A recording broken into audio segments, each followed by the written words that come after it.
Hum, Bênção de Deus.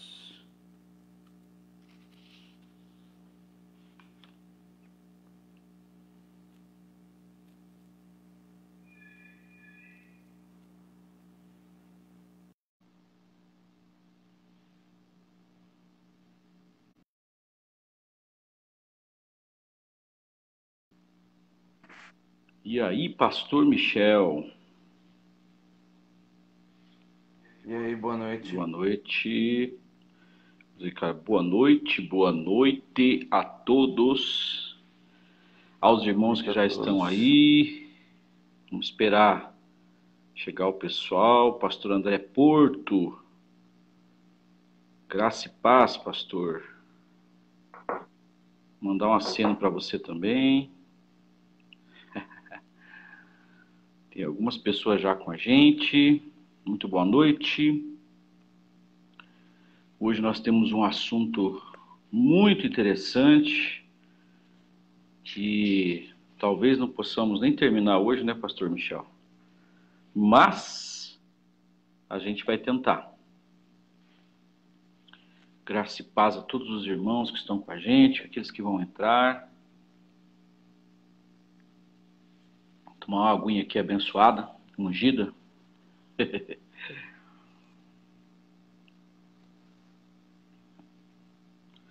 Esperar os irmãos entrar. Carol Arantes já está com a gente. Adilson Teixeira da Silva também. Bem-vindo. Tá me ouvindo bem, né, Pastor Michel? Tá me ouvindo bem? Tá tranquilo? Sim. E o meu áudio, tá bom? Tá ótimo. Beleza. Então vamos lá? Vamos começar para a gente não demorar muito, que esse assunto ele vai ser complicado, né? Quer dizer, abre-se muitos leques. Nós vamos falar hoje sobre religião e suas consequências contra a graça. Mas se acalme, nós não vamos destruir a tua religião. Você que tem, né, uma religião, não estamos aqui para criticar sua religião, mas algo assim que é mais profundo, que é o conceito, vamos dizer, estragado, né, da religião. Embora que eu vou começar aqui com o texto de Tiago, nós mencionamos inclusive mais cedo, que é Tiago 1, verso 27. A religião pura e imaculada para com Deus, o Pai, é esta: visitar os órfãos e as viúvas nas suas tribulações e guardar-se da corrupção do mundo. Então, nosso tema, para você que está entrando aí, é religião e suas consequências contra a graça. E aí a gente quer deixar bem claro que é essa a nossa intenção, focar a mensagem da justiça pela fé e nós falarmos sobre o que a religião fez para roubar essa mensagem que é o verdadeiro evangelho. Pastor Hudson Nantes, um abraço para você e para Maria Helena, Deus abençoe a família. Nós queremos então, né, Pastor Michel, traçar aqui uma linha de raciocínio. Então você que está nos ouvindo e vai nos ouvir num outro momento, o tema é religião e suas consequências contra a graça. O primeiro ponto que nós vamos tratar é a religião no sentido, religião etimologicamente falando, tá? Depois nós vamos falar sobre a questão da instituição, a religião como instituição. E daí nós vamos falar do cristianismo, né, principalmente focando o cristianismo, que é da onde a gente tem a nossa matriz, né? A origem do problema, lei e graça, porque nós queremos colocar que a religião institucionalizada, ela obscureceu, ela quase que tirou o papel da graça, o papel da justificação pela fé, e implementou o seu sistema, os seus dogmas, as suas doutrinas, todas baseadas, né, nas Escrituras, mas não baseada na palavra de Cristo, que é a palavra do verdadeiro Evangelho. E aí eu quero colocar aqui um embasamento bíblico para a gente ver o que aconteceu no início da igreja, que não era uma instituição, era chamado de o caminho, ou os cristinhos. Então, cristianismo já é uma outra vertente, uma outra coisa que surgiu depois. Então, eu quero que você fique bem atento a isso. Então, nós vamos falar aqui também, deixa eu colocar o outro ponto aqui, outro tópico. Eu falei 2, pastor Michel? Eu vou falando e comentando, já estou 2, né? Não, a origem do problema da lei e graça, que são os judaizantes, é o 3. E no quarto ponto, nós vamos aqui falar algo um pouco mais próximo da gente, que é por que da mensagem da vereda ser exclusivamente sobre graça ou a doutrina da justificação pela fé. Meu amigo pastor Hudson, e também da Nova Igreja, ele trabalha da mesma forma, né? A mensagem é a mensagem da graça, é a mensagem da justificação pela fé. E a gente quer convidar você, à medida do possível, que estará nos assistindo, estará com a gente, ou você que venha ver essa live depois, se quiser fazer perguntas, você manda para a gente, né? Manda lá no Messenger, né? É Messenger? É isso, né? Eu também aí no meu perfil tem o nosso telefone, pode mandar pelo WhatsApp as perguntas, os questionamentos. E a gente, então, só quero comentar um pouquinho aqui essa parte do texto de Tiago, quando a carta de Tiago, inclusive, ela é usada, né, Michel, nós conversamos sobre isso, ela é usada para combater a mensagem da graça. É interessante, né? Tem um pastor que prega sobre isso e ele fala assim, qual o seu problema? Qual é o seu problema? Jesus tirou os seus pecados, você quer ele de volta? Né? Jesus tirou toda a tua culpa, você quer de volta? E o pessoal usa Tiago para fazer um debate contra Paulo, quando na verdade estava no mesmo espírito.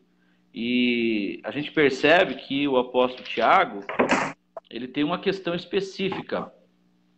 Caiu o celular aí, pastor Michel? O apóstolo Tiago, Pedro, Tiago e João, eles ficaram em Jerusalém para a ministração, para a instrução, né, e para o pastoreio dos irmãos da circuncisão que haviam se convertido. Paulo fala isso no seu primeiro capítulo da carta aos Gálatas. E ele se tornou o apóstolo dos gentios. E o Tiago, então, ele trabalhou muitas coisas em relação àqueles que, por causa da religiosidade, né, eles se faziam de cristãos ou tinham uma conversão pela metade, alguma coisa parecida com isso, e eles não demonstravam nas suas ações que eles entendiam o amor de Deus em Cristo Jesus. Porque a base para o fruto do Espírito, não vou nem colocar obras, porque daí a obra exatamente é algo que a carne produz, mas o fruto do Espírito, que é o amor, é o fundamento da mensagem de Cristo, e aquilo que se despreende do amor são ações que o apóstolo Paulo fala em Efésios, no capítulo 2, que nós somos nova criação em Cristo, criados para as boas obras. E daí ele usa o termo boas obras, mas na verdade essas obras, elas têm toda a inspiração no Espírito Santo e não na vaidade, no orgulho humano e nem na religiosidade. E nem na obrigatoriedade da religião, onde a pessoa encara que ela tem que fazer coisas para que ela garanta o céu.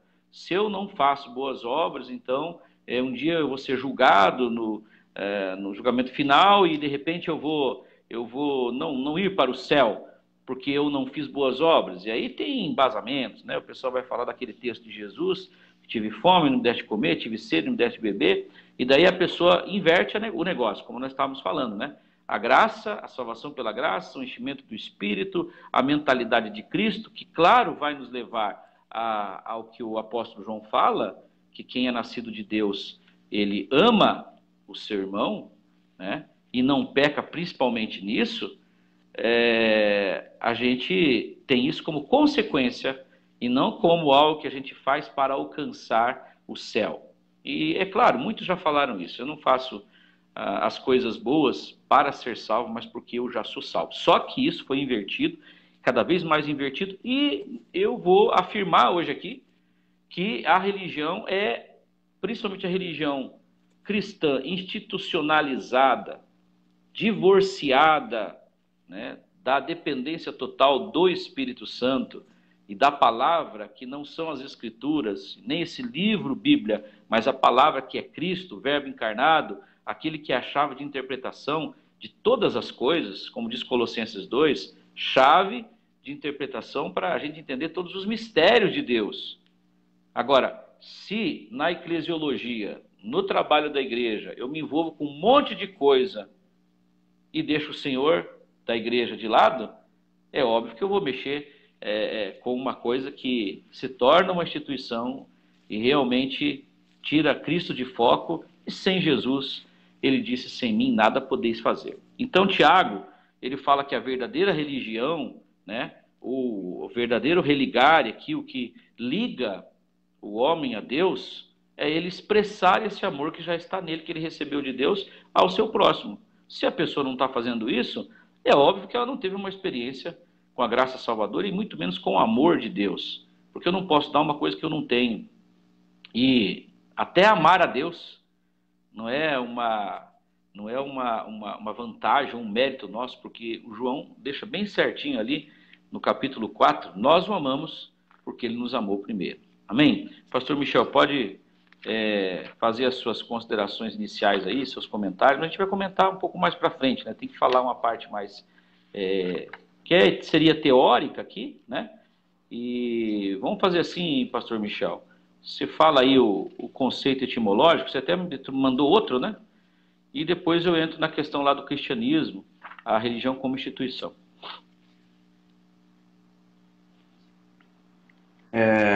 Etimologicamente falando, existem dois significados mais conhecidos da palavra. Um que é o do Cícero, no qual ele diz que a palavra eu não sei como é que se lê em latim, né? Mas é relegere, Acho que é e que é relegere mesmo. tem o sentido de reler. É como se fosse um texto que você lê e relê novamente várias vezes. E está atrelado esse sentido à questão assim de que a religião é um conjunto de crenças, é um conjunto de afirmações, de sentenças que explicam alguma coisa.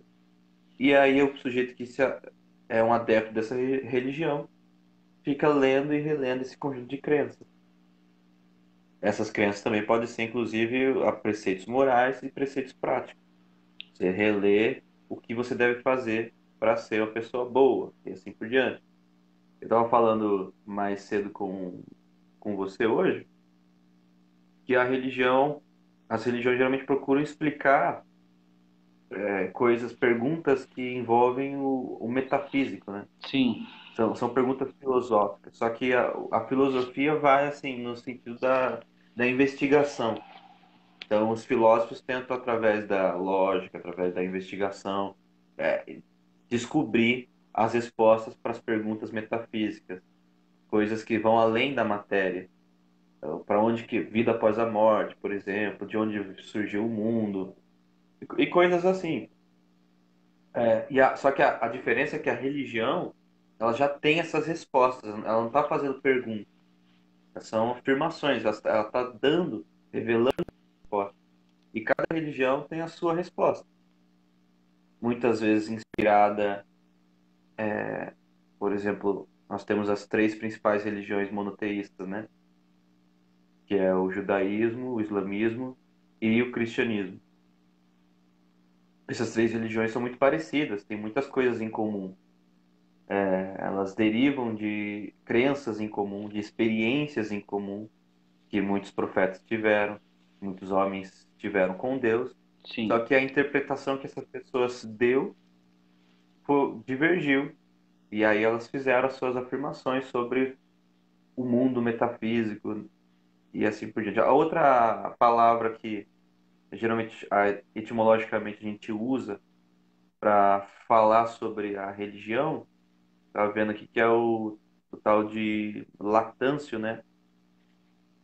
No século terceiro, quarto depois de Cristo, é que ele dá o sentido do religare, Isso. que é que é religar, se conectar novamente com Deus. A religião e de certo modo todos esses sentidos estão muito perto, de fato, da finalidade que a gente busca na religião, porque esse religar a Deus é nos religar com esse plano metafísico do qual nós estávamos separados. A gente não tem essas respostas, a gente tem uma sede por essas respostas e a gente quer se conectar com esse mundo que a gente desconhece, esse mundo metafísico. E a religião, ela muitas vezes se propõe a estipular os critérios para que a gente consiga se religar novamente com o plano espiritual, com Deus, né? Tem algumas religiões, por exemplo, que não são teístas, né? Elas falam dessas questões metafísicas, mas elas não acreditam em Deus e nem em deuses. Então há muitas variações de religiões, mas todas elas estão atreladas a essas questões da metafísica ou do mundo espiritual. Sim. O outro ponto é a religião como instituição, né? A gente vai caminhando para construir. Então, uma organização religiosa, ela tem no nosso país, eu acho que nos outros também, um tipo de personalidade jurídica, né? Que ela se enquadra, então, nos moldes de associações, né? Normalmente é sem fins lucrativos, mas que vive de doações, de arrecadações, de contribuições e estimulo principalmente aí que tal, olha como é que traduz isso, né? Essa coisa, para que essa instituição religiosa? Para fazer obras de caridade, geralmente obras de caridade que as igrejas são vistas como alguém que faz, né? Se bem que hoje está bem longe disso, grande parte das instituições, né? Mais arrecada do que distribui. Bom, o cristianismo, que é da onde nós nos originamos, e eu vou até corrigir porque não é cristianismo, né? Nós nos originamos da Igreja de Cristo, fundada por Cristo, inaugurada ali em Atos capítulo 2 pelo Espírito Santo, e é importante, né, dizer que eles, como você pregou esses dias, Jesus falou, olha, vocês fiquem e esperem que o Espírito Santo vem. Então, a atitude de esperar foi meio complicada para eles ali. Mas só que o Espírito Santo veio como promessa de Joel capítulo 2 também, quase 700 anos antes de Cristo, e também quando Jesus falou, né, a partir do capítulo 14, mas especificamente no capítulo 16, ele fala que o Espírito Santo viria e teria uma missão. O Espírito Santo, que é o fundador da igreja, a missão dele é exatamente falar de Cristo, dar testemunho do Senhor Jesus, não de outra coisa. Colocar em obra de caridade a questão da igreja é fazer, né, do meio um fim em si. E até traz uma coisa sei lá, um tipo de status de que a pessoa ela é boazinha, ela é boa porque está fazendo essas obras de caridade. E é claro que só Deus conhece a intenção de cada coração, mas se a gente focar nisso, vai se perder o sentido original, porque o Espírito Santo veio para convencer o mundo do pecado, do juízo e da justiça. E ele explica, do pecado porque não creram em mim. Então a igreja que já está, né, em Cristo, quem já recebeu Cristo, não precisa ser convencido de pecado, porque já foi.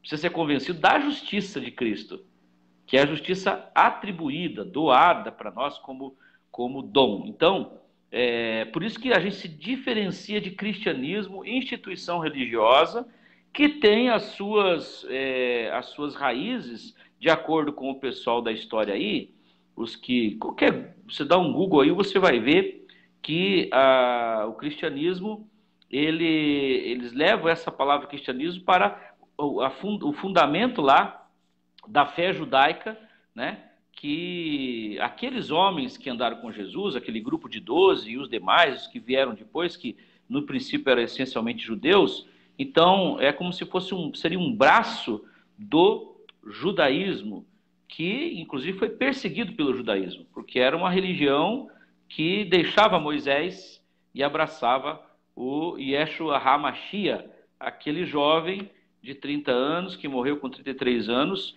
e eles dizem pela história que ele ressuscitou. Nós cremos porque é a palavra que nos traz essa certeza.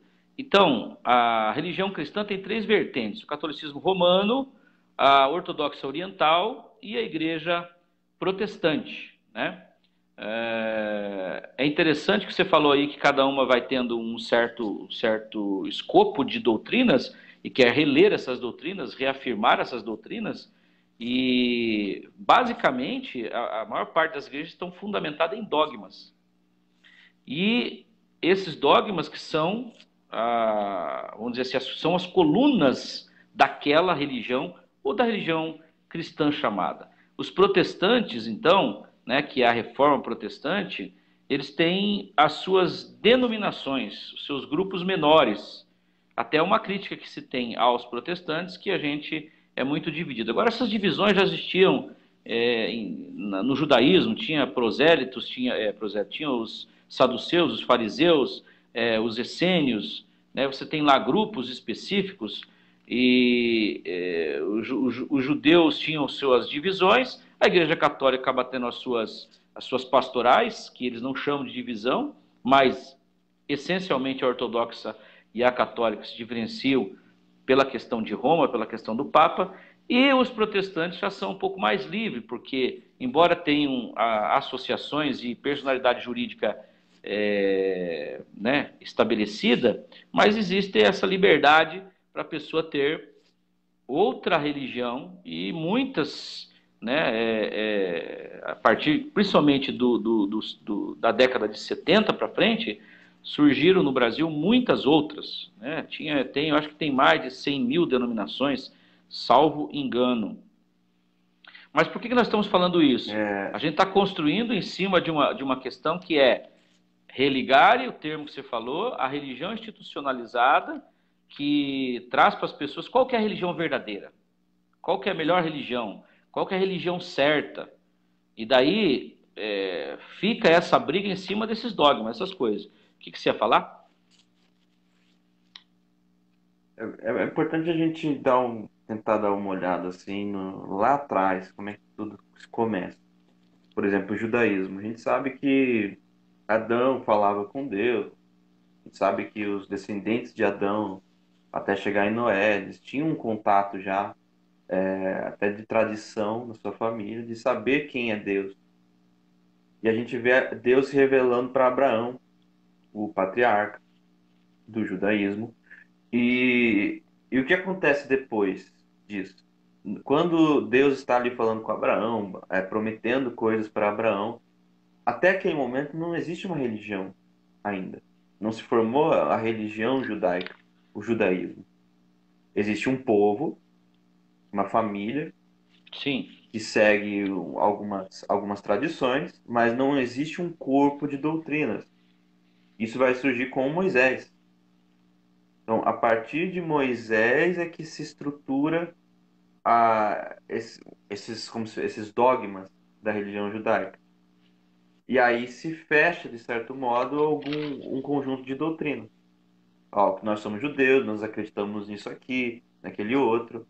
E se você não acredita nisso, você não é da nossa religião. Então, o que que a religião faz? A religião organiza as coisas, estrutura e dá um corpo para a coisa, né? Se você é dessa religião, você tem que acreditar nisso aqui. Se você não acredita nisso aqui, existem as crenças básicas de cada religião. Então você não é dessa religião. Só que a grande questão é, antes de haver religião, que é essa organização, esse sistema, a espiritualidade já existia. A Certo. experiência com o mundo metafísico sempre existiu.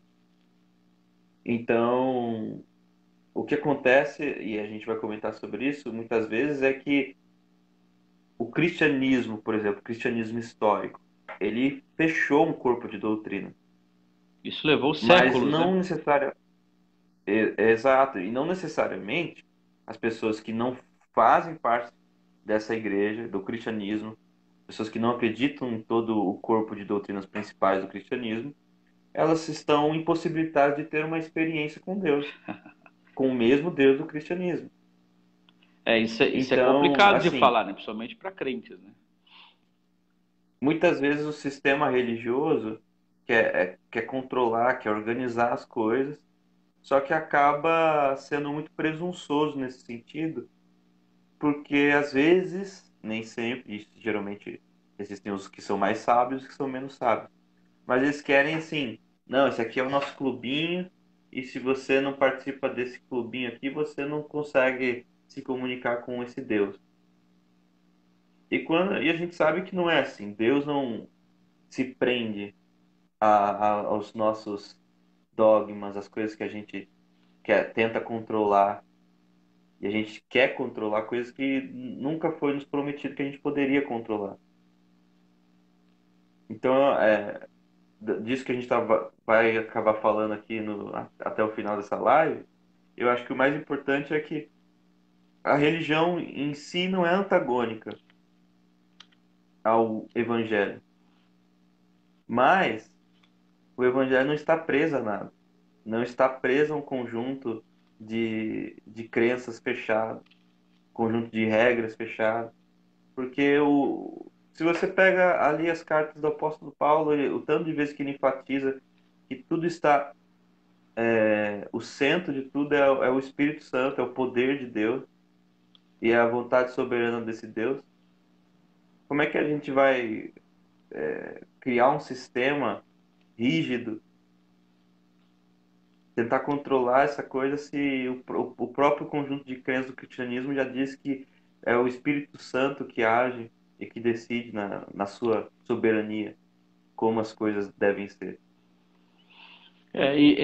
Só que eu quero direcionar para essa questão da graça, porque o pessoal acha que a graça é uma doutrina também, né? E a graça é o próprio Cristo, é o próprio Evangelho, é boas novas de salvação, né? É favor imerecido, e eu falei que o Espírito Santo ele viria para dar testemunho do Senhor Jesus.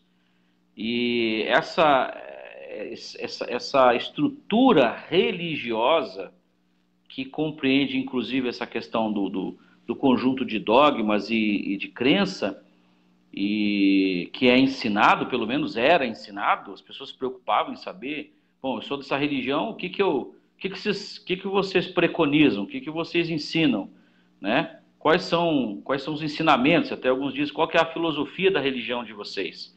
E aí que tá, a pessoa, ela se atém a uma coisa que vamos repetir algumas vezes aqui, faz do meio um fim em si. E quando faz desse meio um fim em si, né, o principal que é Cristo, que é a graça, é o principal. Ele se perde. Que até o pastor Caio Fábio, uma vez falando sobre a reforma, será que a igreja, na reforma, no aniversário da reforma protestante, dos 500 anos, perguntaram para ele, essa igreja tem que ser reformada de novo? Ele falou, reformar o quê? Né? Quando o pessoal criou os 5 postulados lá, sola gratia, sola fide, sola escritura, sola Deo gloria, só Cristo, né? Tinha que ser colocado um só, uma coisa só, que é só a graça. Porque é tudo pela graça, a criação foi pela graça, o mundo existe, né? E nós existimos, né? Como diz o apóstolo Paulo, nele nós vivemos, nos movemos e existimos. Então, eu estou levantando a tese aqui sem querer acabar com sem ser ignorante, dizer que religião não adianta nada, mas você está deixando bem claro aí que é uma coisa humana, deveria ser apenas a organização daquilo que a gente recebeu do Senhor. E a gente vê que o apóstolo Paulo fez isso. O apóstolo Paulo provavelmente morreu aí no ano 65 depois de Cristo, né, 67, e até então esses 30 anos, vamos dizer assim, uns 33, 35 anos de caminhada dele, não havia uma placa religiosa, não havia um conteúdo de livros explicativos. Eram as cartas dele de instrução para as igrejas, eram os evangelhos, né, dos 4 evangelistas, e Lucas, inclusive, é discípulo de Paulo, e ele escreveu o evangelho depois. Ele foi lá consultar e ele fez um conteúdo, né, para explicar para o Teófilo e contar a história, né? Foi uma narrativa, e ele procura ser fiel ao que os outros escreveram, ou aquilo que aconteceu de verdade, né? Porque o romano ele tinha essa coisa do histórico. Para eles, a verdade está no que aconteceu, não no que vai acontecer. O veritas, para eles, é aquilo que foi. Por isso que eles falam sempre das vitórias dos generais romanos, etc. Então, eles tinham essa cultura. E também influenciado pelo helenismo, influenciado pela filosofia. E aí, nós vamos dar um salto aí para o século IV, 350, quando se forma a instituição católica, apostólica, romana, que é o Império Sacro Santo, né, católico, apostólico, romano, a igreja misturada com a monarquia ali, com o imperador, na verdade. Se a história aconteceu daquele jeito, ele tentou, o que dizem os críticos, né, ele se apropriou desse movimento que já existia, e aí ele deu uma organização que, inclusive, estava totalmente vinculada ao maioral de todos, que não era nem o imperador, né? Era o Papa, no caso Pedro, no caso a doutrina apostólica e assim por diante. Mas são 3 séculos, praticamente. 3 séculos de a igreja existindo de uma forma que ela não se constituiu numa instituição fechada ou numa religião que alguém poderia dizer assim, olha, está aqui a nossa religião, nós estamos pregando a nossa religião. Eles não pregavam religião, eles pregavam Jesus e procuravam viver, conforme Atos diz, para cair na graça de todo o povo. Então, existe o sentido etimológico da palavra, que você deixou bem claro, e a gente vai se até ao religare, a ideia de que a religião X te liga ao divino, te liga ao sagrado, ou, no caso, a religião católica te liga a Deus, a religião protestante, pentecostal, ela te liga a Deus. E daí as pessoas fazem desse formato de organização de culto, faz o fim em si, e aí é onde se perde. E se perdeu a graça, se perdeu a mensagem da salvação em Cristo Jesus, se perdeu o favor imerecido para se estabelecer regras de conduta, moralidade, e aí a pessoa tem que provar que ela está se enquadrando nessa moralidade, para que daí ela possa provar que ela tem Jesus, e ainda por cima, né, existiu por muitos anos uma coisa que quem te encomenda a alma para Deus é o sacerdote. E aí se vê que foi uma sacada bem legal lá, que trouxe a pessoa do sacerdote como intermediário das pessoas. Não fala, né, publicamente e tal, mas é que o ser humano quer ver, ele quer ver. E quando se formou aqueles templos, aquele formato ali parecido inclusive com o culto judaico, as pessoas então visualizaram e elas se sentem mais confortáveis, né? E simplesmente elas participam.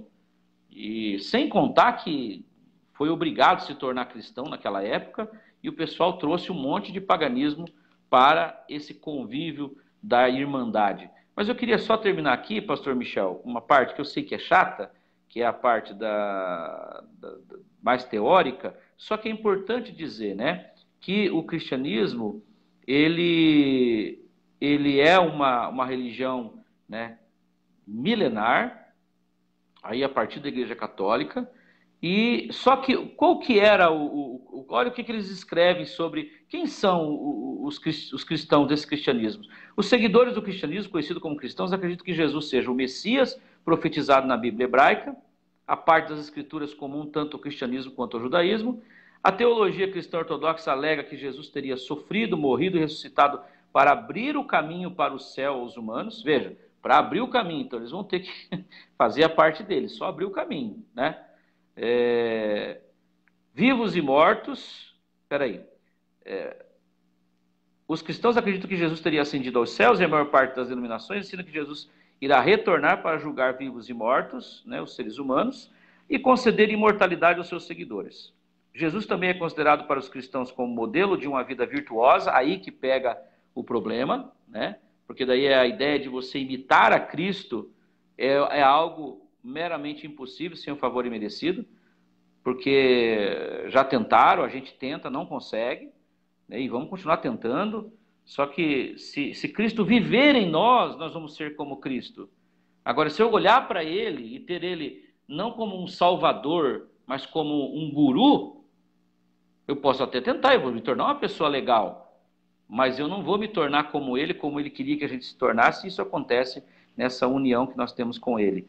Mas veja, e tanto como revelador, quanto a encarnação de Deus. Os cristãos chamaram a mensagem de Jesus Cristo de evangelho, boas novas, e por isso refere-se aos primeiros relatos do seu ministério como evangelhos. O cristianismo se iniciou como uma seita judaica e como tal, da mesma maneira que o próprio judaísmo ou o islamismo é classificada como uma religião abraâmica.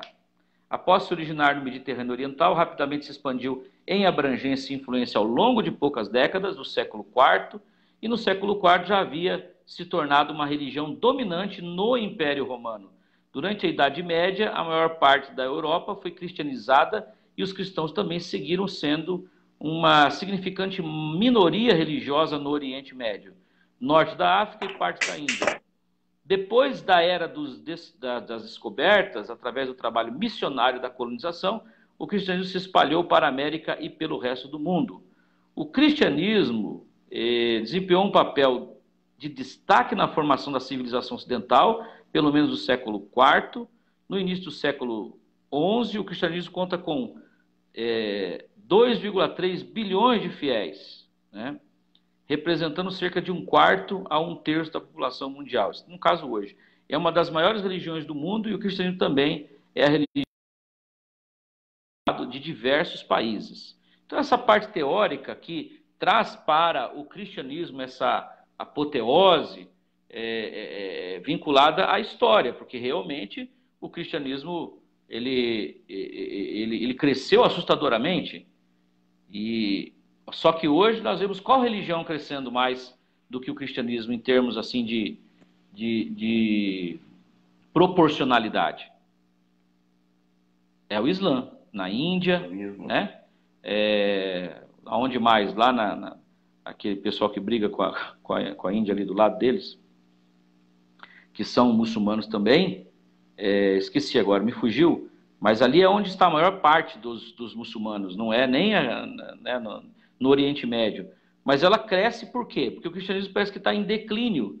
Por que ele está em declínio? Alguns dizem que é por causa de não ser mais rígido nas suas doutrinas, o que na verdade não é essa a questão. Nós sabemos que a ciência ela tomou o lugar aí né, como se fosse a nova religião há muitos séculos já, e nas últimas décadas mais ainda, né? Se não tiver cientificamente comprovado, não é verdade, porque as religiões procuram estabelecer uma verdade. A religião cristã, a verdade é Cristo como Salvador. Mas aí, ela é cheia de muitas outras coisas. Ela é um sistema com muita coisa, com muita história, por exemplo, o catolicismo. Os protestantes também têm 500 anos, tem uma série de tradições, uma série de coisas que as pessoas estão acostumadas com aquilo. E o envolvimento, né, do ser humano com a igreja, com a comunidade, com aquele templo que ela participa, faz com que se perca de vista o essencial, o principal, que é o Senhor Jesus e que é a graça também. Fala aí para nós essa questão dos judaizantes aí, pastor Michel. Só para depois nós voltamos comentando ponto a ponto, para fechar.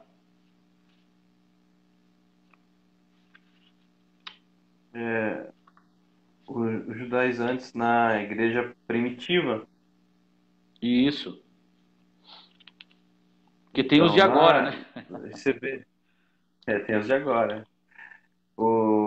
Você vê lá na carta de Gálatas e em outras passagens também, cartas de Paulo, ele tem que combater um tipo de pensamento que está se levantando naquela época, de alguns cristãos que queriam se vincular novamente ao judaísmo, dizer, é como se assim, para eles, nada mudou, nós continuamos sendo praticantes do judaísmo. A diferença é que agora adicionou-se essa crença, o fato de que o Messias já se revelou. Então não se forma uma nova religião, uma nova crença, nada muda. Na cabeça deles, Então né? os ritos continuam na cabeça deles, os ritos continuam os mesmos, as leis continuam sendo as mesmas, tudo que era continua sendo igual, com a adição de que o Salvador se revelou para nós.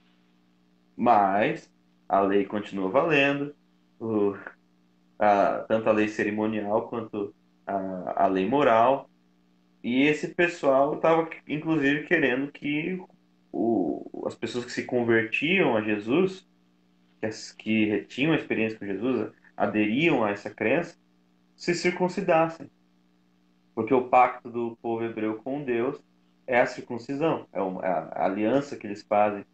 Se você não se circuncida, significa que você não tem aliança com Deus dentro do Certo. judaísmo. É. É uma regra que todos têm que praticar, não tem conversa. E aí estavam querendo que os cristãos, que a igreja, as pessoas da igreja também, os gentios que não eram circuncidados, se circuncidassem. E o apóstolo Paulo vem e quase, você vê ali, a ênfase que ele dá, ele fica quase, meu Deus, vocês não entenderam nada ainda. Em Cristo não há circunciso, não há incircunciso, não, essas categorias já caíram por terra. E aí ele tenta explicar o espírito da graça que está focado na liberdade, para a liberdade que Deus nos chamou. Está focado numa pessoa, não exatamente num conjunto de regras, mas é uma pessoa, não num conjunto de crenças, é uma pessoa viva que se revela. Então, você vê, assim, eu só queria fazer um adendo, não está nessa parte agora, a gente está falando dos cristãos judaizantes, mas no fundo, eu acho que esse é onde começa a ser o problema de todas as religiões. Todas as religiões têm essa mesma pergunta do jovem rico, né? O jovem rico pergunta para Jesus, mestre, Rabi, o que devo fazer para ter a vida eterna? Lucas 18. Porque Lucas 19, Não, 18. versículo. É Lucas 18, Ah, né? não, eu estou em Mateus. Mateus 19 também tem. A questão é, as religiões tentam responder essas questões e tentam muitas vezes dar esse caminho. O que devemos fazer para nos conectar com Deus, para herdar a vida eterna? E esse é o espírito da maior parte das religiões. E é um espírito que é, sim, antagônico à graça. Porque o Porque jovem está ele se perguntando concentra no o fazer e que não eu no devo crer, né? fazer. É, Se- porque a ação é do homem. É uma presunção. O que eu tenho que fazer. O E homem a graça, está, o o homem está evangelho fazendo um verdadeiro, esforço através dos seus atos para se religar a Deus. E aí usa esse escopo, né, religioso de qualquer uma delas. Você falou bem, esse aí é o e problema central. é o problema central. E o evangelho não vem para dizer para a gente, você deve fazer isso, deve fazer aquilo. O evangelho vem para nos contar o fato de que a gente já foi religado a Deus.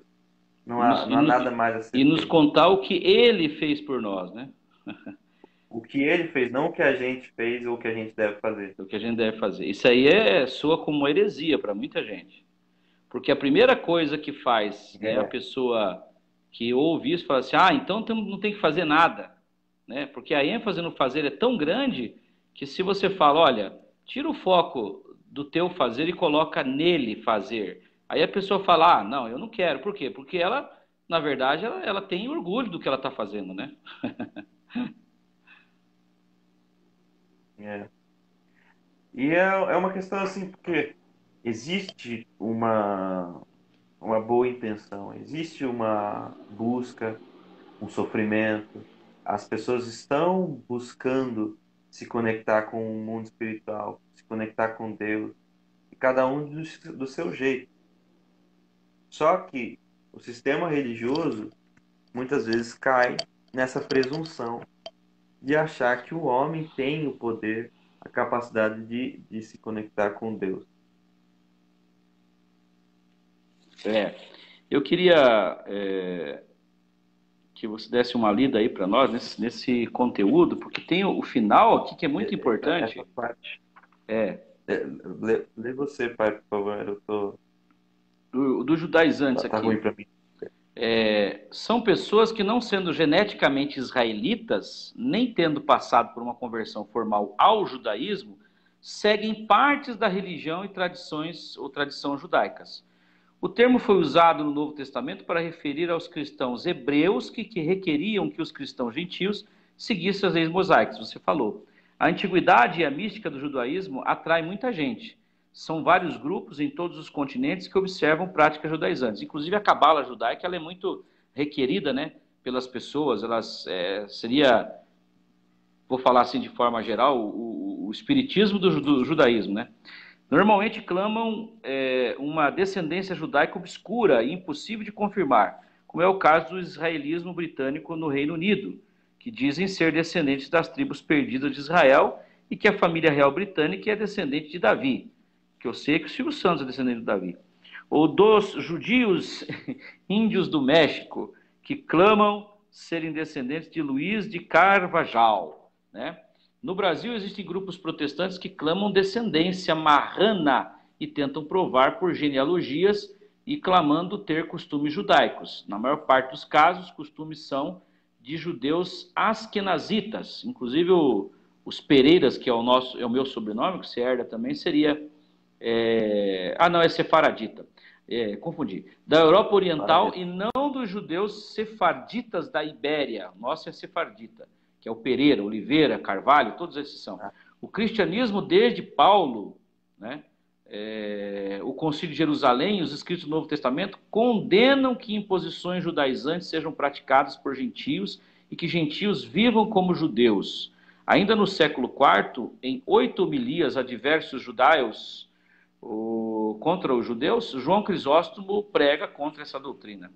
Segundo o judaísmo, aqui que eu queria chegar, os gentios estão proibidos de qualquer prática judaica e os que fazem cometem grave pecado, pois se fazem de judeus sem de fato o serem, desobedecendo e afrontando o eterno através da prática da Avodah Zará, né? Avodah Zará, que é a idolatria, e tornam-se malditos por transgredir a lei do eterno. O judaísmo vê essa prática como um sacrilégio às suas tradições sagradas. Agora, nós vamos chegar nesse ponto aqui,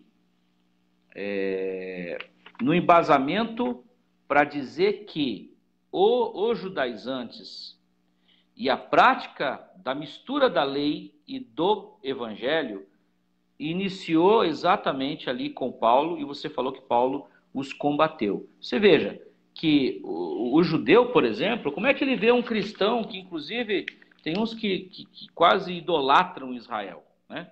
O pastor Samir, do ministério, depois ele pode confirmar isso, do Esquadrão da Vida, ele estava em Israel, e ele é descendente, né, ali dos palestinos, inclusive. Esqueci a origem ali do pai dele, que fez com que ele tivesse dificuldade lá na barreira para passar, mas ele estava lá num certo momento com o pessoal na excursão, e aí ele perguntou pro intérprete, né, e pro guia, quem é Jesus para você? Qual que foi a resposta dele? Ele falou, Jesus é um cara legal que traz bastante turista aqui para Israel, entendeu? E Claro que tem os que respeitam e tal, religião dos cristãos, mas eles não aceitam que a gente tenha, por exemplo, a Torá no nosso livro sagrado, que é o Velho Testamento.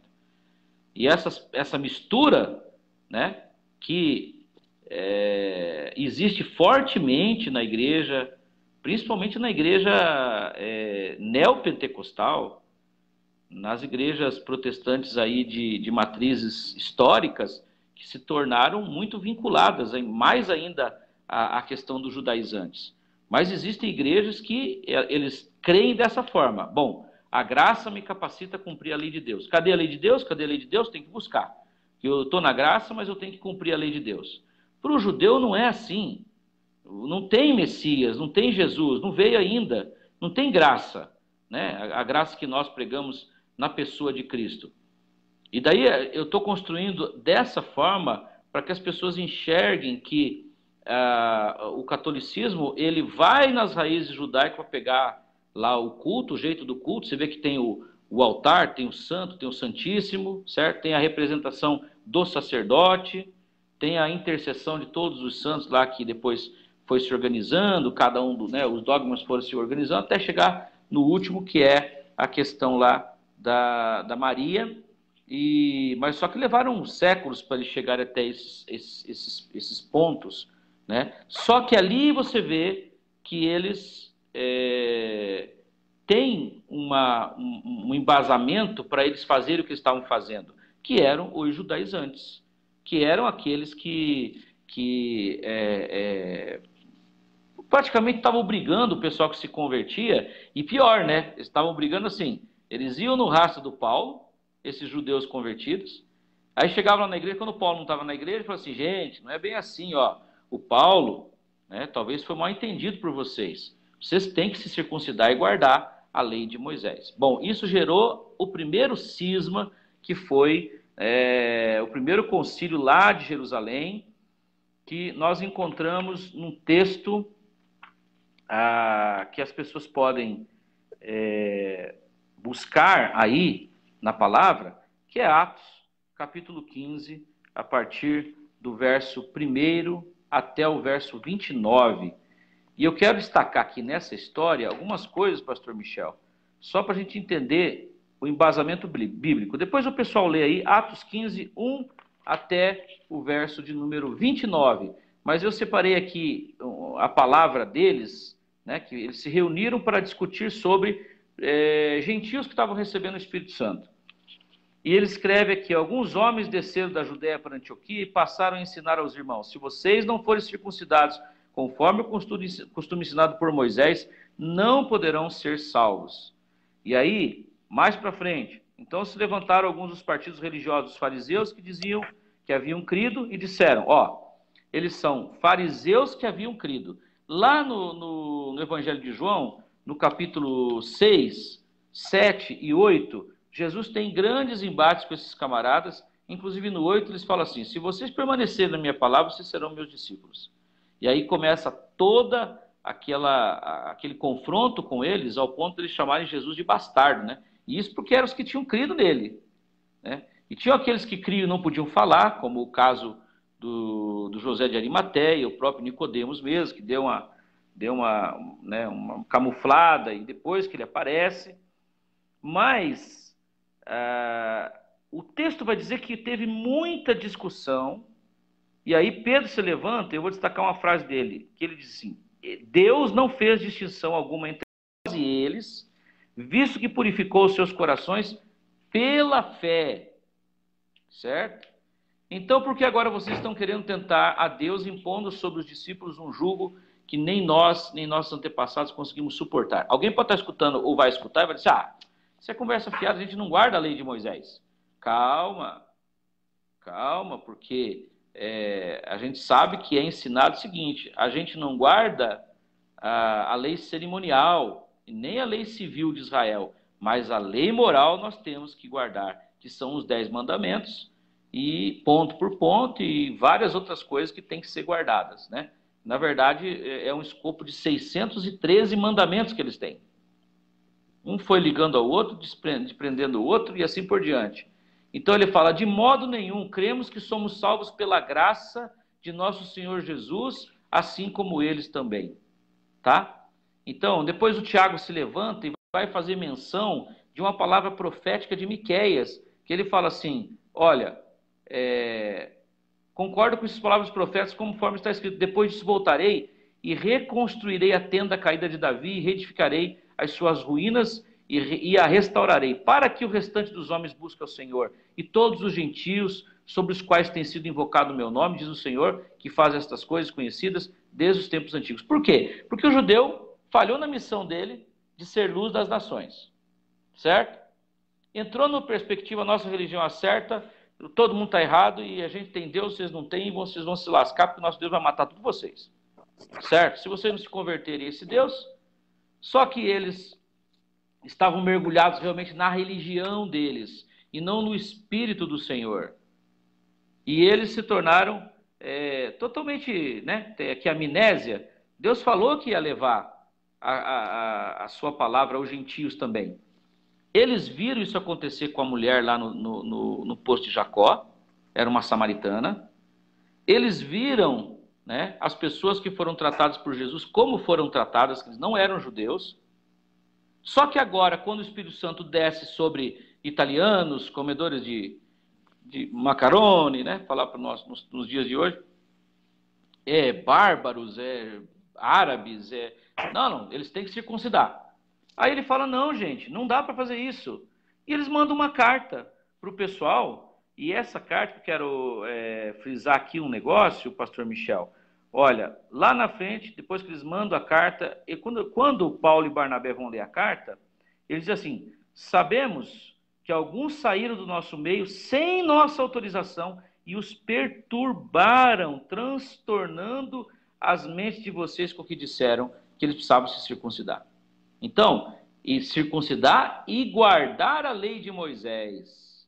Não é só circuncidar, porque o pessoal fala, esse cisma aqui foi por causa da circuncisão. A gente não circuncida, né? Tem nada a ver com a gente. Não, era para guardar a lei de Moisés. Esse era o propósito deles, porque Moisés, para eles, é o grande profeta, né? Moshe é Rabinu, é o rabino dos rabinos, que é o profeta maior, quase maior que Elias para eles, né? Então, quem é esse Jesus? Ele é o Filho de Deus, beleza. Ele é o Messias, tranquilo. Ressuscitou? Não sei, talvez tenha ressuscitado mesmo, a gente acredita. Só que vamos aproveitar para a gente pegar e expandir o judaísmo, né? Nessa vibe aí que vocês estão, e todo mundo vai virar judeu, como eles achavam que tinha que ser. Mas eles falam, não, esse pessoal saiu sem nossa autorização para perturbar e transtornar as vossas mentes com a lei de Moisés, porque eles ensinavam a lei de Moisés. E sabe qual que é o problema? Né? A gente não enxerga que todo cristão, protestante principalmente, ele aceita Jesus como único e suficiente Senhor e Salvador da sua vida. Que na verdade já está até errado isso, né? Tem que aceitar a salvação. Não é o nome J-E-S-U-S. Não é a minha religião também, não é a minha denominação. Mas ele aceitar a graça. Aceitar que eu sou incapaz de me salvar. Não importa a religião que eu esteja, eu sozinho não me salvo. É ele que é o meu Salvador. É aceitar o favor imerecido. Só que o ser humano é orgulhoso. Ele aceitar isso, ele precisa, como nós falamos, de humildade, né, e sinceridade. Agora, o apóstolo Paulo vai dizer lá, em Gálatas 1, 6 e 7, que foi onde ele combateu o evangelho, que não é evangelho, ele fala, admiro-me de que vocês estejam abandonando tão rapidamente aquele que os chamou pela graça de Cristo para seguirem outro evangelho, que na realidade não é o evangelho. O que ocorre é que algumas pessoas estão perturbando, de novo, o que ocorre é que algumas pessoas os estão perturbando, querendo perverter o evangelho de Cristo. Do que ele está falando? Misturar a lei com a graça. É disso que ele está falando. Misturar o judaísmo com o caminho de Cristo. Por quê? É claro que o apóstolo Paulo conhecia o que era ser judeu, porque ele era judeu, ele fala, fariseu de fariseus, né? Segundo os da minha idade, eu era irrepreensível. Só que no capítulo 10 da carta aos Romanos, ele fala, olha, os meus irmãos são zelosos, pelas coisas de Deus e pela religião deles, porém sem entendimento. Porque querendo estabelecer a sua própria justiça, desprezaram a justiça que vem pela fé em Cristo Jesus, né? Então nós já estamos com 9 horas, eu falei que o assunto era extenso, né? Tem gente que entrou, já saiu e falou assim, não aguento não, vou dormir. Mas tá bom, a gente vai deixar gravado, depois a pessoa vai vendo aos poucos, né? E aqui, deixa eu já aproveitar e mandar um abraço para quem passou por aqui ou, né, está ainda aí, a irmã Ivani, o Rafael Tondinelli, seu primo aí emprestado, a Eunice, o Salustiano, a Jaciara, o Gilmar, o pastor Joase, nosso amigo, o pastor Odimax, a Jéssica Paganini, filha do pastor Célio. Grande abraço também para você, Odimax, Joel Mateus, que é um primo meu, a irmã Nídia, a Lalaia, o Luiz Correia, Rafael Lima, João Japonês, nosso amigo, Josias Júnior, e essa minha prima aqui também, Cindianara de Fátima de Vardim, esposa do meu primo lá de Ponta Grossa. Gente, é o seguinte, eu quero entrar no ponto aqui, não sei se a gente vai conseguir, Michel, sobre o porquê da mensagem da velhice ser exclusivamente sobre a graça ou a doutrina da justificação pela fé. Então vamos dar uma remontada aí, no conceito religare, que então foi adotado, né, que a religião XYZ, vamos dizer a nossa, a religião protestante, tem lá o seu escopo de doutrinas e tem a sua como é que chama? A eclesiologia, e tem também a forma de culto da igreja. Como que são os nossos rituais? E a prática daqueles rituais que traz para nós, então, a identificação que nós somos batista, assembleiano, presbiteriano, metodista, anglicano, quadrangular. Vamos falar das que a gente mais conhece, Universal do Reino de Deus, Mundial de Deus, Igreja da Graça, e assim por diante, né? Sara Nossa Terra, que mais? Do apóstolo Hernandes lá. Lembra aí, me ajuda a lembrar. Renascer em Cristo e tal, as que são mais conhecidas. E hoje nós temos as pequenas denominações. Todas elas têm, né, o nome de religião, porque ela deve ter um conjunto de doutrinas. Para ser considerado na sociologia como uma religião organizada, ela tem que ter os seus dogmas, tem que ter o seu conjunto de doutrinas. E elas têm não só isso, como a liturgia, que são os rituais. E a prática dessa liturgia, então, é o homem praticando a sua religião, praticando o que nesse sentido do religare? Ele está se religando a Deus a partir dessas práticas. E aí, humanamente falando, se cobra a questão da performance. Quem faz mais, quem faz menos. Quando se fundiu, então, através dos judaizantes, e depois mais institucionalmente, especificamente, o cristianismo como religião oficial do império, você vê que tem todo um conjunto de coisas, a partir do templo, a partir do sacerdote, a partir do superior dele, que seria o bispo, depois o cardeal, depois o papa, depois o rei, o imperador, ou junto com o papa, o imperador, né? Que é a parte civil e tem a parte religiosa. Mas a prática desse, principalmente cristianismo, inclusive tem o calendário litúrgico que você tem que cumprir, a confissão, a Eucaristia, no nosso caso, né, a Santa Ceia. E aí, vou fazer só dar uma pincelada. Existem as igrejas pentecostais que têm os seus usos e costumes. Na prática desses usos e costumes, você prova que você é cristão.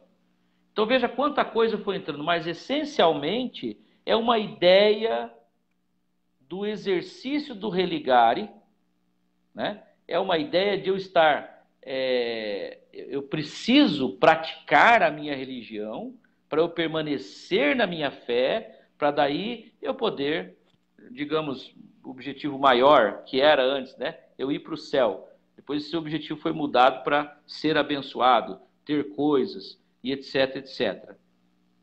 Mas ali que está o problema. O que o homem está fazendo, as obras do homem. E pega Gálatas, ele vai trabalhar exatamente isso. Capítulo 1, 2, 3, 4, ele vai trabalhar fé e obras, fé e obras, fé e obras, no caso, né? Ou graça e obras. É graça e obras o tempo todo. Vai falar da graça, vai falar de que nós realmente precisamos desse caminho que Cristo abriu. No capítulo 4 vai fazer uma brilhante explanação de Sara e Agar. No 5 ele entra então com aquela questão da obras da carne, fruto do Espírito. E no 6 ele vai falar sobre a questão, né, da espiritualidade, do mundo espiritual e de como fazer tudo aquilo. Mas você estava mencionando ontem, por exemplo, aquele negócio de colocar a armadura de Deus. Como é que é mesmo? Efésios 6. Qual que é a ação que se faz ali, o ritual que se faz? No King's Kids a gente tinha esse ato pedagógico, que era, a gente vinha um líder e falava capacete da salvação, aí as crianças gritavam, confere, braço da justiça, confere, cinturão da verdade, confere, Clique, pés calçados com a preparação do evangelho da paz, clique. confere, Clique é o... é, Tá clicando no... escudo da fé, Confere. espada do espírito, enfim, era meio que um ritual ali que era praticado Não, para está sendo ensinar bondoso, não é pedagogicamente. meio. Era um ritual, como todos os outros são.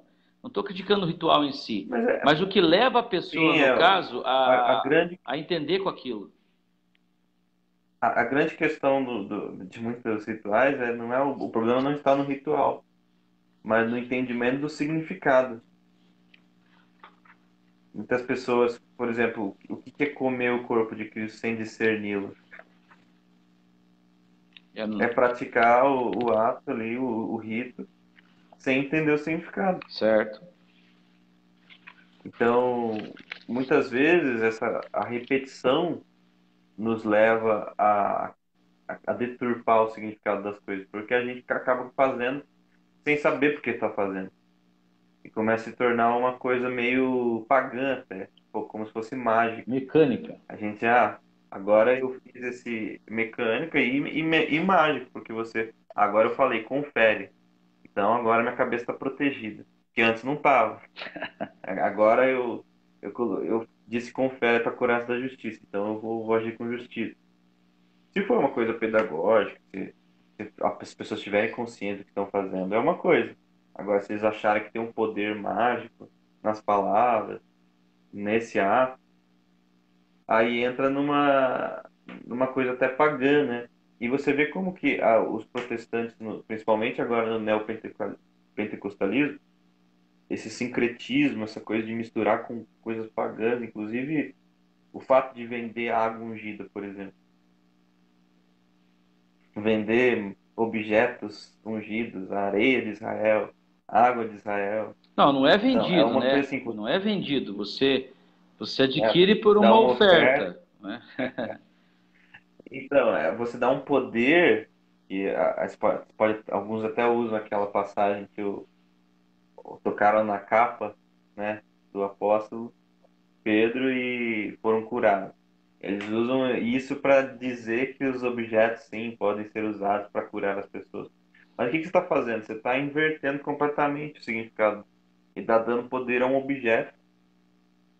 Você está dando poder a um rito, uma coisa que era para ser mais simbólica, que era para passar uma mensagem, mas você, como a gente já falou, você transforma o meio num fim em si. É, exatamente. Agora, por que que a gente abraçou a mensagem exclusiva como vereda da graça sobre a doutrina da justificação pela fé? Porque a gente entendeu que essa contaminação judaizante, e não estou querendo, né, ser maldoso, maligno, falar contaminação, mas essa mistura de lei e graça, o Evangelho não reconhece isso. O Evangelho de Cristo não reconhece. Você pode ver que o apóstolo Paulo fala aqui nesse capítulo que eu li de Gálatas, que ele fala assim, ó, o que na verdade eles estão tentando colocar um outro evangelho que não é evangelho.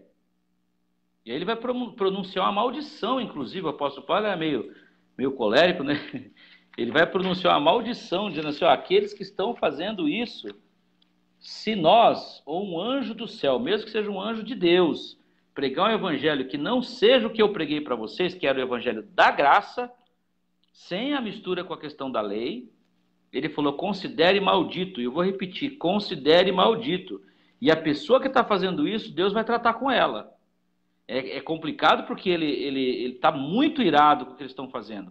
E ele fala, ó, vocês começaram no espírito, agora vocês estão na força humana, na força própria. É exatamente isso que acontece, né? Você recebe Jesus pela fé e a graça vem sobre você naquele momento ali. Todos os teus pecados estão perdoados, seja lá o que você tenha feito. E daí, daqui para trás, se estabelece uma linha, né? Daqui para trás, perdoado. Graça paga tudo. E daqui para frente? Não, agora é com você. Agora se tornou consciente de Cristo e da palavra, agora, meu amigo, faça a tua parte, que é exatamente um adágio, né? Que é antigo, faça a tua parte que eu te ajudarei.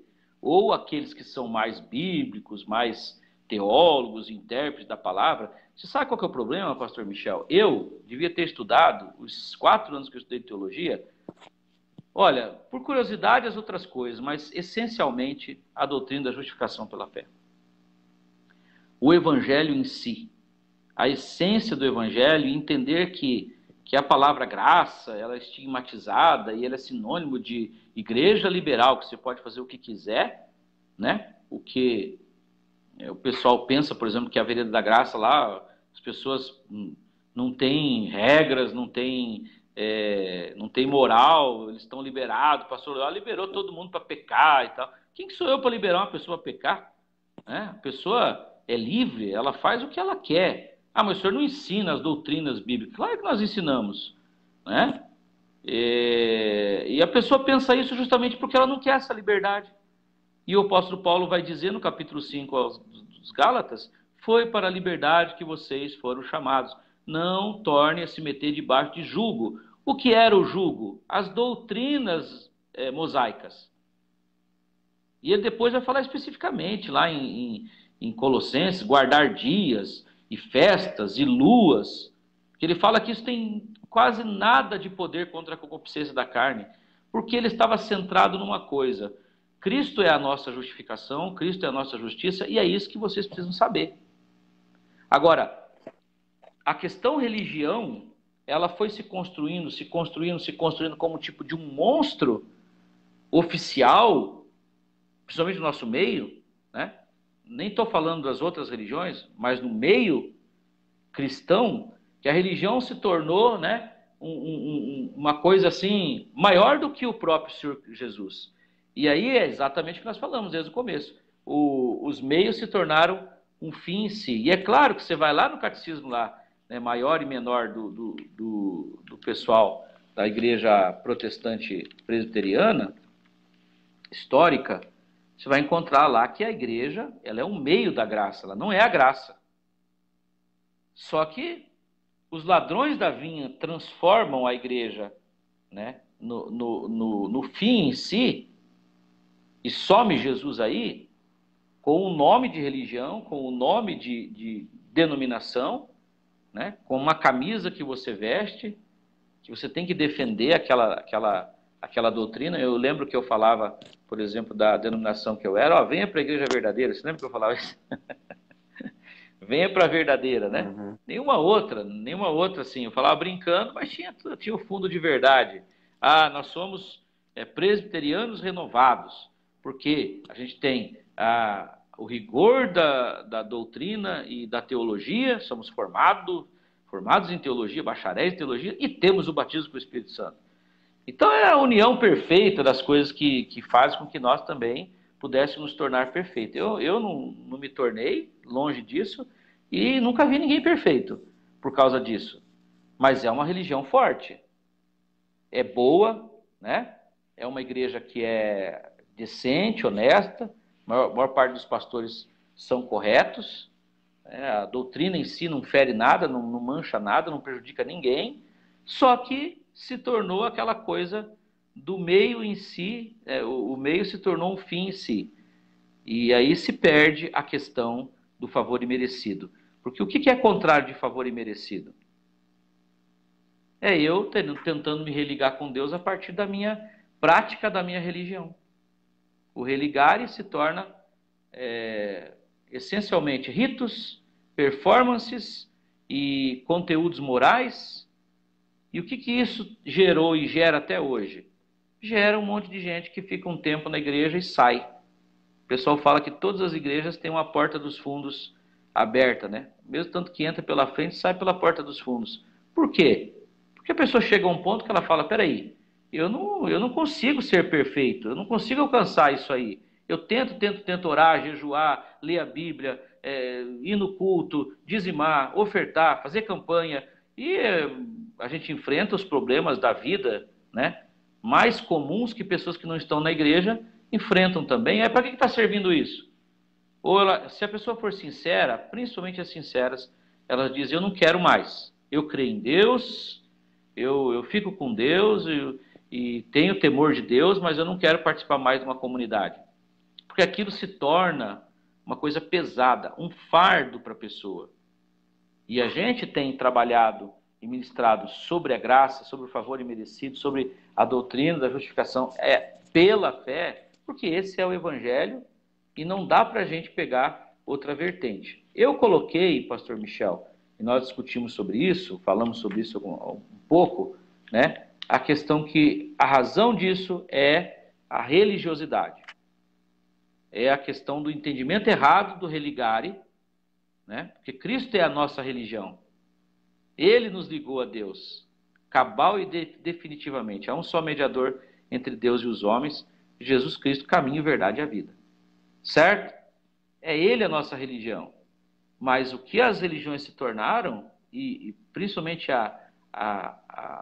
o cristianismo em si, é como se esse grupo institucional roubasse a vinha de Cristo. Claro que eles tentam, mas não conseguem, porque o Espírito Santo é livre, sopra onde quer, e ele é que levanta e faz a obra. Eu acredito que a revolução da graça que está acontecendo, ela é muito necessária para, como se fosse uma trombeta, tocando para que as pessoas retornem para Cristo, sem fardo, sem peso, sem elas acharem que depende delas, para que a volta de Jesus, ela logo vai se realizar, ela vai acontecer, o arrebatamento, e as pessoas vão estar de novo, né, ligadas, principalmente intimamente, ao sentimento de que elas pertencem a Cristo e vão morar com Ele e já estão na vida eterna. É só através do entendimento do favor imerecido. Pode completar. Eu acho que um grande problema é que o coração do homem é corrompido. Então, o que o homem toca, ele corrompe. E o homem tem muitas raízes dentro de si que são em si já nascem pervertidas, já nascem depravadas. Por exemplo, o desejo de ter o controle sobre as coisas. Mas quem tem o controle de fato é Deus. Deus é soberano, nós não. Nós somos totalmente dependentes, frágeis, seres pequenos, não sabemos quase nada. Só que a gente quer se colocar num patamar, seja por uma questão pragmática de querer realizar o que a gente quer realizar, ou porque a gente quer ter o poder, a gente quer ter o controle sobre as coisas, a gente quer ter o controle até mesmo de Deus, da Exato. espiritualidade, do mundo Uhum. espiritual. E eu acho que o que mais exemplifica o quanto que o evangelho é contra isso é lá, eu até ministrei na igreja esses dias, em Coríntios, o apóstolo Paulo falando que Deus escolheu destruir a sabedoria dos homens, humilhar a inteligência humana. E ele fala, Deus, quando eu fui falar com vocês, o apóstolo Paulo falando aos Coríntios, eu não fui com palavras persuasivas, eu não fui com sabedoria humana, mas eu fui com demonstração do poder de Deus. A pregação da mensagem da cruz, que é loucura para os gregos, é escândalo para os judeus. E isso parece que não tem nada a ver, né? Ah, não, mas isso aí era um outro contexto, era um outro assunto.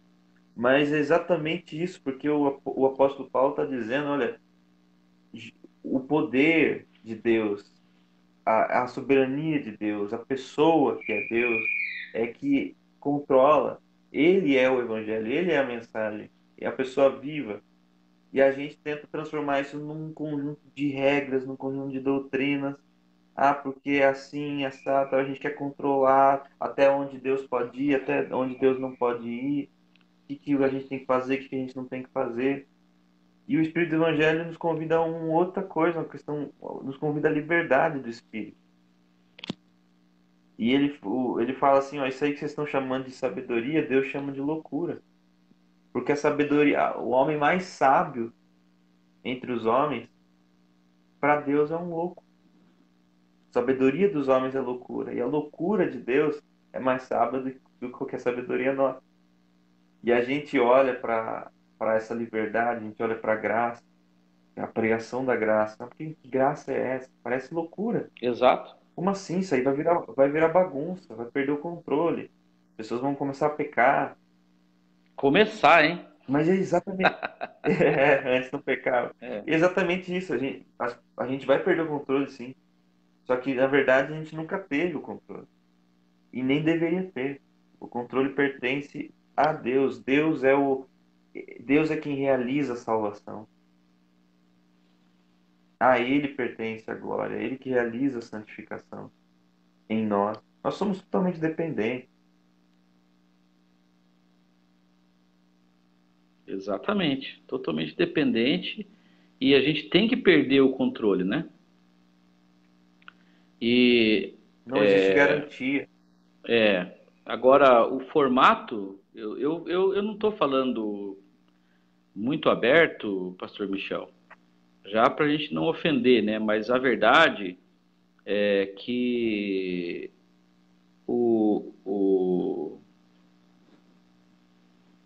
a religião institucionalizada e desprendida, divorciada do espírito do evangelho, ela é um lugar para gerar doido, para causar neuroses, para mais afastar as pessoas de Deus do que aproximar. Porque eu acredito numa coisa, o novo nascimento, ele independe do pregador que está pregando, porque é uma obra do Espírito Santo com a palavra. E ali naquele momento a pessoa tem um encontro com Cristo. E ela recebendo Cristo, a pessoa então está com o nome dela escrito no livro da vida. Eu tenho certeza disso. Aí ela vai entrar numa igreja, numa denominação, que por mais que haja boa intenção na maioria, só que o sistema já está lá pronto, e é um sistema que é antagônico à graça. Ele é antagônico, ele é contrário. Ah, pastor, mas a pessoa vai entrar numa igreja, então, e o que ela tem que aprender? O que ela tem que fazer? Ela vai aprender tudo que nós temos ensinado para as pessoas, mas não como mandamentos, não como regras, não como imposições, não como meios para que a pessoa alcance a bênção, alcancem o céu. Porque a verdade é que nós estamos vivendo na pós-modernidade. Né? Essa situação do coronavírus fez com que muitos pastores estão arrancando o cabelo, falando assim, a igreja vai acabar, porque as pessoas estão em casa, não vão para a igreja, não vão para o templo, né? E as pessoas, elas talvez não queiram voltar mais para a igreja. Como é que a gente vai fazer? Né? O meu clube vai fechar? Vou exagerar aqui, chamar, né, de clube. A minha empresa vai fechar? Eu vou falir, né? Minha igreja vai falir. E estão pensando, só que está Não tem fé, mudando. né? É Tá, fundamentado no na sistema. força humana, É né? fundamentado no sistema, não é verdade? Quando a questão da vocação, do chamado, da presença do Espírito Santo na igreja, ele de verdade, não é teoria, não é, é uma doutrina do Espírito Santo, mas é o controle dele. É exatamente ele, como na igreja primitiva, como Paulo, Pedro, Tiago, João, principalmente Paulo, que escreveu as 13 cartas, você vê que ele dizia para o Paulo onde é que ele tinha que ir e aonde ele não tinha que ir. E aí essa demonstração de poder que você colocou era justamente fundamentado na mensagem da morte e ressurreição de Jesus, que ali está a maior expressão do amor de Deus e do favor imerecido, porque a pessoa ela tem que se perguntar, o que é que ele fez para ele ser condenado na cruz? É só entender o que ele fez. Ele pecou? Não, nele não havia pecado. Ele não conheceu o pecado, ele não praticou o pecado. Mas por que ele foi condenado? Né? Ele foi condenado pela mesma razão, ou para produzir o fato de que eu sou salvo. Eu não fiz nada para ser salvo. E ele não fez nada para ser condenado. O que está acontecendo aí? É uma troca, é uma substituição. Ele tomou meu lugar, né? Se fez pecado, maldição, impureza, se fez maldito, se fez enfermidade, para que eu seja santo, para que eu seja, não, ele me tornou santo nesse ato dele, ele me tornou bendito, ele me tornou santo e não é a minha santidade que me torna santo. Aí que está, a doutrina que entra pela santificação, que é uma questão que é o homem que está fazendo, não, o homem ele vai caminhar numa separação, entendendo quem ele é, que ele é filho, né? Mas não é ele que fez essa santificação, foi o sangue de Cristo. Então ele se fez tudo isso no meu lugar para que eu seja feito efetivamente filho de Deus, principalmente, né? Ele chamou ali naquele momento, na cruz, é um negócio até poético de dizer, mas é verdade. Ele nunca chamou o Pai de Deus, nunca falou de Deus como o Yahvé, né? Ou Adonai, mas na cruz ele chamou de Adonai, ou Eli, lama sabachthani, para que eu possa chamá-lo de pai, de paizinho querido, que Paulo fala que é o espírito da filiação, é o espírito da adoção, que é o Espírito Santo que faz. Então esse sistema religioso, ele rouba tudo. Esse sistema religioso pervertido, institucional, ele rouba aquilo que é totalmente doado a nós pelo Espírito Santo. E a verdade é a seguinte, ó, você recebe a salvação de graça, mas depois tem que viver pagando por ela. Inclusive com dinheiro. É assim que as pessoas entendem. Agora, para determinadas pessoas que têm muito dinheiro, é muito mais fácil elas fazerem o cheque do que elas crerem. Né? Elas creem ali naquela troca, naquele momento. E muitas, inclusive, sei lá o que acontece, que acaba até recebendo. Eu não sei qual força que acontece nisso, eu sei que não é Deus que está fazendo troca com ninguém. Porque Deus não me deve nada e eu não tenho nada que eu possa dar a Ele que Ele já não tenha ou tenha me dado antes. E aí tudo isso são práticas religiosas, são perversões, e eu vou usar dizer como o pastor Caio Fábio fala, que o pastor Caio Fábio, não estou gostando muito dele porque ele está muito esquerdista, mas, mas as pregações, o conteúdo da mensagem dele, né, que ele tem toda, né, a grandeza do conhecimento que ele tem, embora seja um homem, mas ele fala assim, olha, a religiosidade ou a religião é uma potestade, é um principado que se apoderou, né, dessa ideia do homem que ele está fazendo e deixa ele seguir e ajuda e dá força. Inclusive, eu acho que opera em alguns lugares aí. Que quando Paulo fala, se um anjo aparecer e pregar outro evangelho, isso está falando um anjo de Deus. E aqui o que Pedro fala que os anjos os caídos podem se tornar anjos de luz para enganar as pessoas. E enganam com doutrinas que levam o homem ao erro e a se enganar que ele é que está fazendo e trilhando o caminho para o céu. E esse é o maior problema. E todas as outras religiões, então, que ensinam que o homem está se aperfeiçoando para alcançar o nirvana, para se dissolver no universo, para se encontrar com Deus, ora, é o homem que está fazendo, simplesmente anula a obra de Cristo. Só que a obra de Cristo também, no ministério de Melquisedeque que você mencionou, ela não é feita ali, né, exclusivamente naquele momento na cruz. O Cordeiro foi morto antes da fundação dos séculos. E o que Deus iria fazer conosco, exatamente foi realizado já. Foi só materializado, foi só trazido para a nossa realidade e nós somos convidados a receber isso.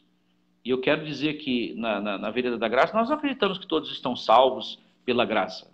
É salvo aquele que recebe isso. Porque fala, Romanos 5,17, né? Aqueles que receberam o dom da justiça e a abundância da graça, eles então reinarão com Cristo. Tá certo? Tem que receber. Falar que já falamos, né, mas repetir.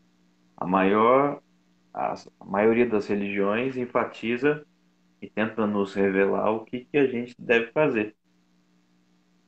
O Evangelho revela o que Jesus fez. E quem Deus é. E Né? Deus é. Aí, só que o que acontece no fenômeno? As igrejas fazem isso, revelam o que Jesus fez, mas aí começam a enfocar no que a gente tem que fazer. Tá, ele fez isso, agora você tem que fazer mais isso e mais aquele outro e tal. Não, não. Isso aí não é o Evangelho. O Evangelho é o que Cristo fez. E Exatamente. parece errado falar isso, porque, mas como assim? A gente tem que fazer coisas, a gente tem uma ética, a gente crê numa moralidade. Mas a questão é, tenta viver isso, tenta experimentar isso, olhar para Cristo, olhar para o Cordeiro, se aproximar de Cristo. E se o seu comportamento não for naturalmente alterado, é impossível. Então, a coisa toda tá invertida. A gente está focando no homem, a gente está focando nas nossas ações. E as religiões fazem isso, talvez com uma boa intenção. Mas o Evangelho não é isso. O Evangelho é o que Cristo é, não o que o homem pode fazer. Eu tenho minha dúvida sobre a questão da intenção, o que é velado, o que é inconsciente, o que é cultural já, sabe? O que é Sim, sim. repetição, né? Do formato, e as pessoas não querem abrir mão.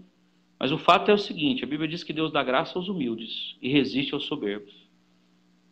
Né? Pega a formação do pastor, como diz Paulo, né? Se eu for me gloriar de uma pessoa, vou me gloriar de um cara assim, se assim, né?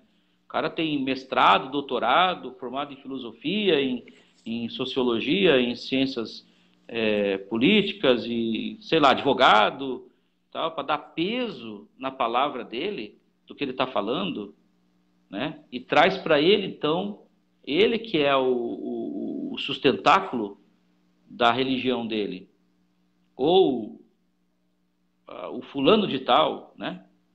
O João Batista, eu sou de Paulo, eu sou de Apolo, eu sou de Cefas, eu sou de Jesus, eu sou de Jesus, eu sou melhor que todos vocês, tal. Esses partidarismos que nós temos, porque as diversas denominações que nós temos, embora sejam, sei lá, multiforme graça de Deus atuando, e eu creio que Cristo vai trabalhando em todas as, inclusive, religiões, né? Você pega o islamismo, o Islã, que significa submissão, ele é composto, né, por maioria, ali no caso, aqueles que preconizam a obediência, a submissão ao Corão, o Corão, antes era uma Babilônia de árabes que cada um cria num Deus, e eles são monoteístas. Por mais que tenha ali algumas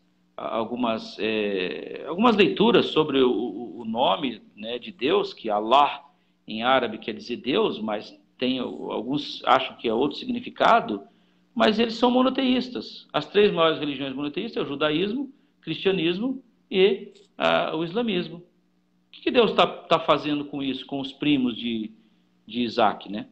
Com os primos de Jacó, no caso, no mundo inteiro, e os demais? Só que vai além disso, porque a salvação é um ato de Deus, e se Deus dependesse de nós para que as pessoas fossem salvas, olha, eu acho que mais as pessoas eram condenadas, inclusive nós, do que salvas.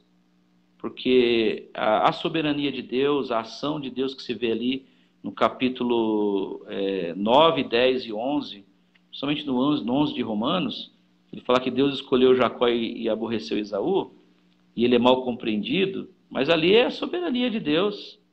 Nós somos vasos, né? Vasos, e não posso escolher para que ele quer me usar. Tem vasos para honra e tem vasos para desonra. É só entender. Mas o fato é essa apropriação da verdade, que uma denominação, uma pessoa pode achar que ela tenha, e aí que estragou tudo. E o melhor mesmo é a gente observar o que o Tiago falou no início da live que nós colocamos. Qual é a religião perfeita para Deus? Né? Atender, está aqui, muito claro, 1,27, Tiago. Religião pura e imaculada para com Deus, o Pai, é esta: visitar os órfãos e as viúvas nas suas tribulações e guardar-se da corrupção do mundo. Aqui resume amar a Deus sobre todas as coisas, porque o que me corrompe me afasta de Deus, e ao próximo como ele nos amou, no caso, que é a ação aqui, não para a salvação, mas porque eu já estou religado com ele. Esse é o ponto, né? Nós já estamos religados com ele. Citar a frase não sei se é do Caio Fábio, mas eles falam, né?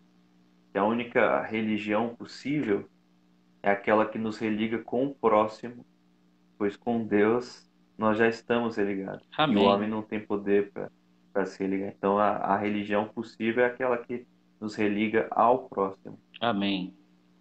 Pastor Michel, vamos parar? A gente só fez um ventilar aqui, né? E a gente agradece as pessoas, a gente se empolga e dá vontade de continuar no assunto, né? Eu sei que as pessoas hoje têm problema de prestar atenção mais do que 10 minutos, 5 minutos, 3 minutos alguns.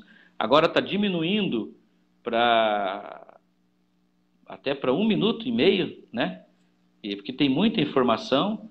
Só que essa mensagem vai ficar aí, né? Nós vamos compartilhar, depois a gente vai cortar, colocar pedaços, e para que a gente possa ir trabalhando. Nós estamos trabalhando dentro de um conteúdo, dentro de uma linha, né? Nós somos da Igreja Vereda da Graça. Ali o Geraldo perguntou onde é que nós estamos, é na 13 de maio de 1798, ali no centro. E a gente não quer pregar de forma nenhuma a nossa igreja, mas pregar a Cristo, pregar a graça, e colocamos como igreja a graça como o ponto central, né, que é o verdadeiro evangelho, que é o próprio Senhor Jesus. Não é doutrina, não é letra, mas é o próprio Senhor Jesus, livre e vivo para atuar nas nossas vidas, e é Ele que já nos conquistou, já nos garantiu a salvação no tetelestai, está consumado.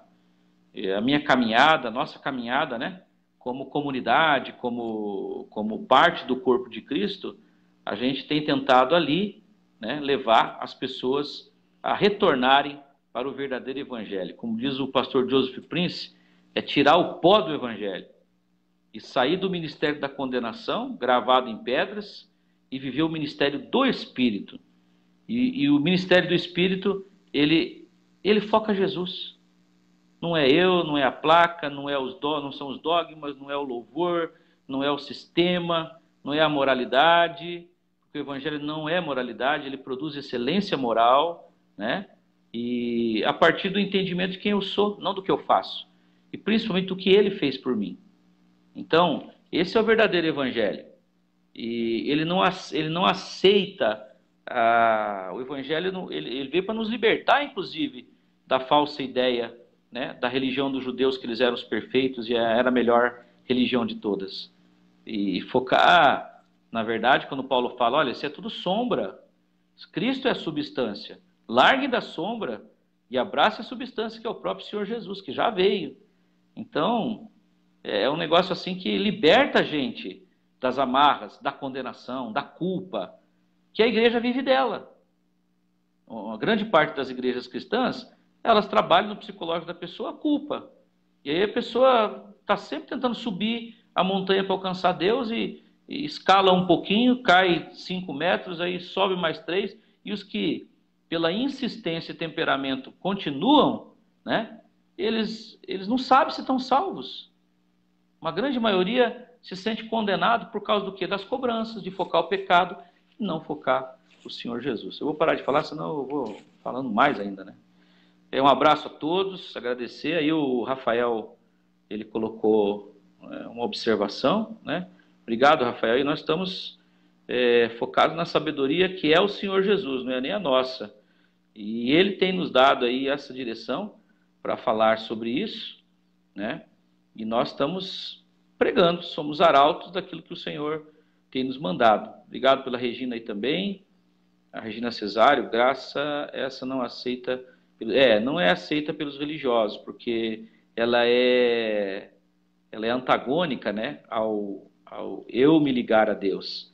Então, obrigado aí a todos, a Dirce Stropa Dominoni, ao Pedro Agripino, que entrou, não sei quantos estão, o Edivardes também, Edivardes e Shirley, quem mais? O Marcelo Godoy, nosso amigo aí, o Sérgio Conde, na verdade acho que é a Silmara que está aqui, né? Silmara lá de Ponta Grossa, do Sérgio, Deus abençoe, a Cleide, pastora Cleide, tem várias pessoas aqui, a Márcia Bueno, não sei se está aí, mas um abraço a todos vocês que fizeram parte, que estão presentes, que a gente convida vocês, todas as terças nós estamos aqui com a live, que era para durar 1 hora, né? Das 8 às 9, e às vezes vai passar um pouco, que nem culto de doutrina. O Paulo pregou tanto que o cara caiu lá de sono e morreu, né? Tomara que ninguém tenha caído de sono aí e morrido. Mas todas as terças a gente convida vocês para estar aqui nesse Falando de Graça. E a gente quer agradecer a todos e pedir que Deus os abençoe. Pastor Michel, queria que você despedisse e fizesse uma oração por todos nós aí, para quem está nos ouvindo, e que o medo do coronavírus seja banido do nosso coração, porque Deus é conosco. Amém. Obrigado a todos aí, abraço para vocês. Vamos continuar fazendo essas lives, a gente vai aprendendo junto.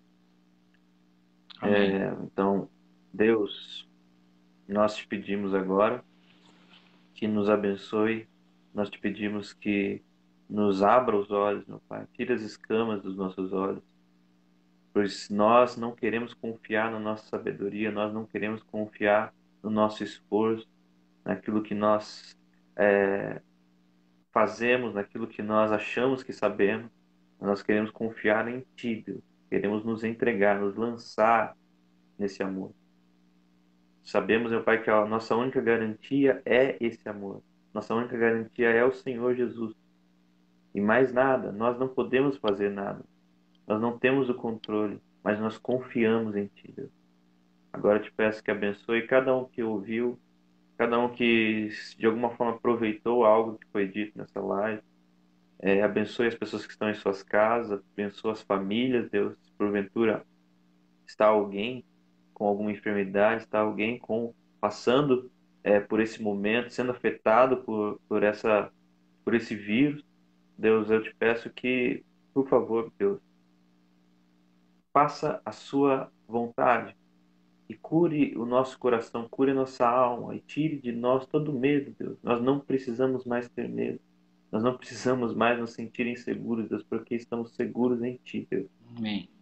Isso eu te peço e te agradeço, em nome de Jesus. Amém. Amém. Abraço a todos. Deus abençoe. Tchau, pastor Michel. Até amanhã. Tchau, tchau. Até amanhã.